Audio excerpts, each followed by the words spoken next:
Hi hello నమస్తే welcome to Telugu one cinema this is దివేశ్వరి. Cinema రంగంలో heroine గా ఒక వెలుగు వెలగాలని నిత్యం ఎంతో మంది తారలు ఇండస్ట్రీలో అడుగు పెడుతూ ఉంటారు. అలాంటి వాళ్ళల్లో ఒకరు ఆశా జత్వాని. తెలుగుతో పాటు కొన్ని హిందీ చిత్రాల్లోనూ చేసింది. ఇప్పుడు ఆమెకి సంబంధించిన న్యూస్ ఒకటి వైరల్ గా మారింది. ఆశా జత్వాని ప్రస్తుతం ముంబైలో ఉంటుంది. కృష్ణా జిల్లాకి చెందిన వైసీపీ పార్టీకి చెందిన అగ్రనాయకుడి కుమారుడు ఆశాని గతంలో ఒక పార్టీలో కలిశాడు.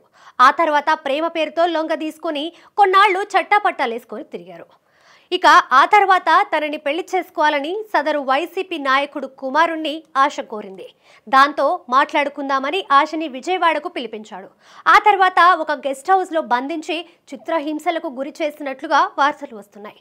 ఇదంతా ఆంధ్రప్రదేశ్ ప్రభుత్వం మారక ముందు, అంటే ఈ ఏడాది ప్రారంభంలో జరిగినట్లు తెలుస్తోంది. కొన్ని రోజుల క్రితం ప్రముఖ రాజకీయ నాయకుడు, పారిశ్రామికవేత్త కుటుంబానికి చెందిన ఒకరు తనపై అత్యాచారానికి పాల్పడినట్లు ఆశ ముంబైలో ఓ కేసు పెట్టినట్లుగా సమాచారం. దీంతో తన కొడుకుతో పెళ్లి ప్రతిపాదనను విరమించుకోవాలని ఆశాకి సదరు నాయకుడు చెప్పి చూశారట. అయినా సరే ఆమె వినకపోవడంతో బెజవాడ పిలిపించి వేధించినట్లు వార్తలొస్తున్నాయి. హీరోయిన్తో పాటు ఆమె కుటుంబాన్ని కూడా చిత్రహింసలకు గురి చేశారని, తప్పుడు కేసులు బుక్ చేసి వేధించారని సమాచారం.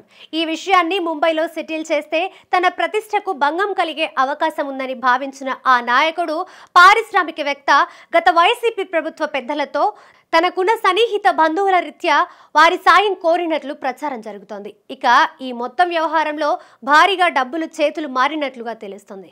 దీంతో ఇంతకీ అప్పటి ప్రభుత్వ పెద్దలు ఎవరు, డీల్ ఎంతకి మాట్లాడుకున్నారు అనే చర్చ అందరిలో మొదలైంది.